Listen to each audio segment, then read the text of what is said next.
नमस्ते बच्चों, सरस्वती हिंदी जगत में आप सभी का स्वागत है।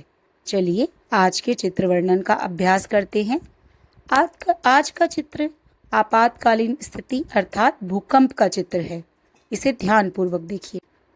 यह चित्र एक शहर की सड़क का दृश्य दर्शाता है, जहां अचानक कोई आपातकालीन स्थिति उत्पन्न हो गई है। चित्र में चारों ओर गगनचुंबी इमारतें दिखाई दे रही हैं, जो हल्की हल्की हिलती हुई प्रतीत हो रही हैं। सड़क पर खड़े लोग घबराए हुए हैं। चित्र के अग्रभाग में दाईं ओर एक महिला है। उसके चेहरे पर भय और घबराहट स्पष्ट झलक रही है, मानो कि उसने कोई भयावह दृश्य देख लिया है। उसके पीछे ही एक लड़की है, स्तब्ध सी खड़ी है, जिससे पता चलता है कि वह बहुत डरी हुई है। बाईं ओर एक आदमी घबराया हुआ नजर आ रहा है। उसे देखकर प्रतीत होता है तेज कंपन की वजह से उसका संतुलन बिगड़ गया है।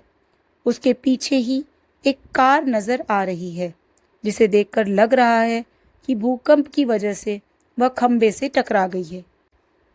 मध्य में एक व्यक्ति सड़क पर भाग रहा है।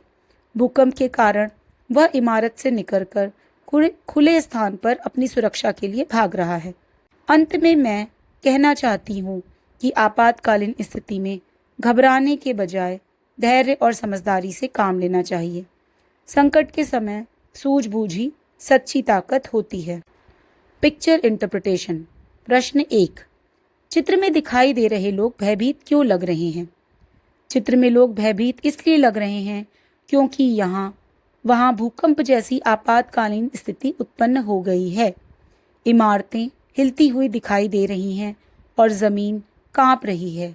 लोग घबराकर इधर उधर भाग रहे हैं और कुछ संतुलन बनाए रखने की कोशिश कर रहे हैं।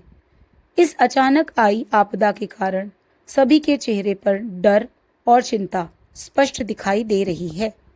दूसरा प्रश्न, यदि कभी ऐसी परिस्थिति आ जाए तो हमें किन बातों का ध्यान रखना चाहिए?